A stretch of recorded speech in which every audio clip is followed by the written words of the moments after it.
Prithibigi anisuba lamjang manungda thokiba hek tabada thamoida I thokpagum yam satina nungaitaba phawbadugumba wathoksingi manungda comfort woman nampu sapu tawduna pharakhiba nupi lak manga romda Japanese lanmisingna chathakiba yam hangoi tukachaningai oiba mamit singduda tin thui sichaningai oibadugumba maha saram chatki war crime asisu amane mapunsigi ahanba thagi khongkap laktribi nauribi nupimcha sing yauna nupi lak manga rom makhoina thoina phajilaga thamki rape tawna bagidamak nupi amakhaktada nongbagi kunthani phurak rape tawba phau yauki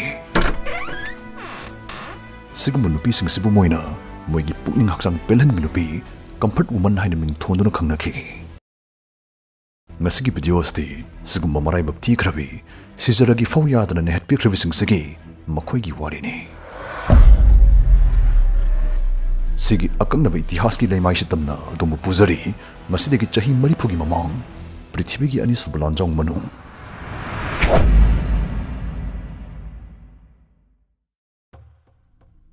Karakrak jingsinda ingba ningthamthagi mayai chabukta nupi singsi pi ako orang akta lidhan gani senan gani aduga amamam toina masa sinba thungna check tokhalak gani laina tina chen bi nupi yawram magadi makhoi se tongan puthokhini lying bigina nati puthokrisi lanbi genani mayam mamang dudadum iphung phungna kapthek tuna hat gani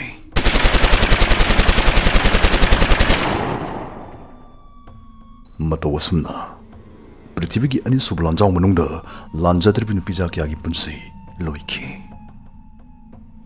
Marakthana metric parikha thagdaba satra singdamok yam kanaba pawjana matan bijari lakliba March 13 tagi hogadaba metric parikha mayuk nagadaba satra singda yam chawna mateng oinamgdama vector tutorials infalna state level mock test series ama pangthok sagadori yam experience leriba senior oza huirum jenta kumar singha retired head department of mathematics DM college of science kilam jing makhada pangthok kadori test series ase lakliba February tarik 12 15 amni 18 da maruiba subject ahum science mathematics amni social science ki oina mathang manauna na pangthok sagane mock test series ru yawa satra khuding makta complement oina 2023 metric parikha asigi math science amni social science ki suggestions lemna pijagane Manamathum kayam su yawgadaba mock test series asigi kanabasing soidana lobiho registration gidamo screen da hapsariba vector tutorials ki numbers ngastaida ngasimak pau phobirao loina na mayamna yam pamna seasonaliba vector tutorials impalgi updated S series ki kanabasing so tutorial center asiga ngasimak pau phone biduna lobiho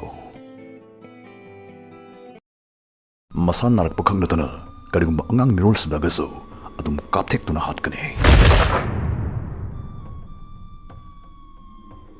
South Korea lengang hautur pudagi ngasiso August tarik 13 se comfort woman ningsing numit haina malim gi thakta pangtukle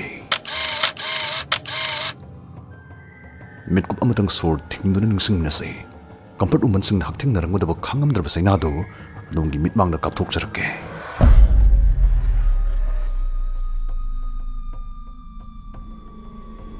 mafam Japan khudum chanchin kraba Korea gi khungang amo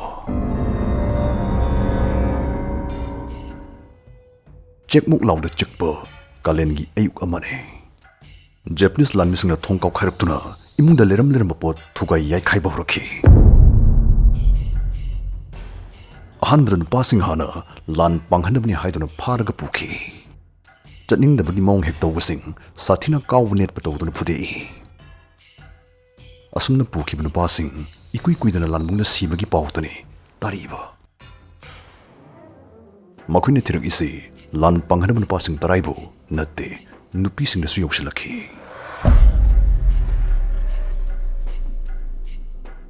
nupi sing sti lan panghan gena lokhat plak panate moigi lanmi sing gi saram chatpam ohen gena ne training gi namad nupi sing sibu moina Japanese lon tambi taseng budi moina moi marul tambirisi ipau phone bokram khayana baini lon chawrapat tambi bhek loibagun nupi sing sei comfort station singda holakane Korea China Philippines na singbo moigi yekna balibak singi nupi loi sure moina sumaina phara pulise nupi sing moina group saraga yam mamba ka macham cha singda thammi ka sing se duki matik mamme aduga square meter tara phau yongna chawte ka sta moina ulisi phamung amakaka aduga angang mirondanaba hidak chapun namagani. Mafamsida moina nungtigi tawdoisi suknai thabak ani khaktane.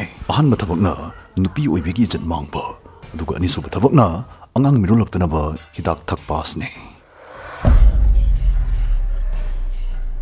Ayuk khudingi moisi kiu amuk lepungane.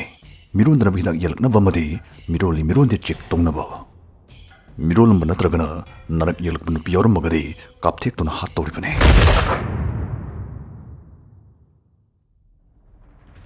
Comfort station manungda sumaina sum hingbasti young AE haribun pimsasna sumpam pamlamde. Rep tawbiraga mirondanaba hidak charagi hingba punsisi malushin kibana phare khalakle.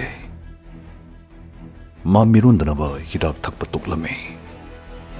Siba kibdagi Japanese ngi michang on khrabisingduna mabu hidak tu namduna pithaknaba honarakhi. Wagi wadagi handuraktuna yam thina su phubikhi. Haiba hik ilaktabasi nupi ataydi irai laina kapthektuna hatle adubu young AE de hatribagi maramde ma masak yam fajabagini. Nong phunganbadagi magi ijat longnaba sa mari ni kiu lengiba magi thungjalda. Mathanta seasonaba thorangni pau phangbadagi magi luna tinabi mamanabi jongphengbu mabu kupsin senanaba matho hapakhi. Siba kibadagi yeknabana haiba khuding illi haiduna young AE na mamanabi jongphebu yam sauki. Mathangi ayukta mapan thokpi chance ama phangduna young AE mapan thorakhi.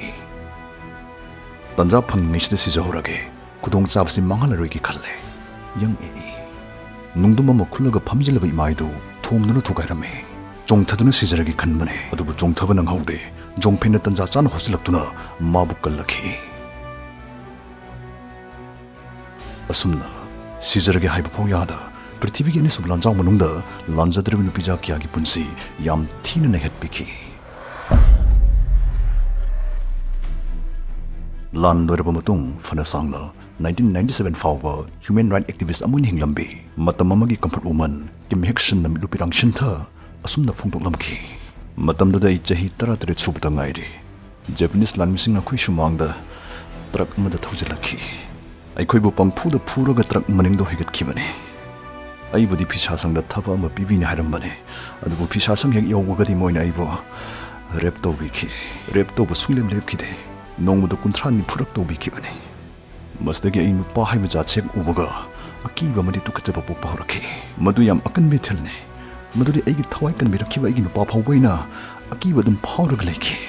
Japanese phiralek ubagi sasi ai thak thak tamni.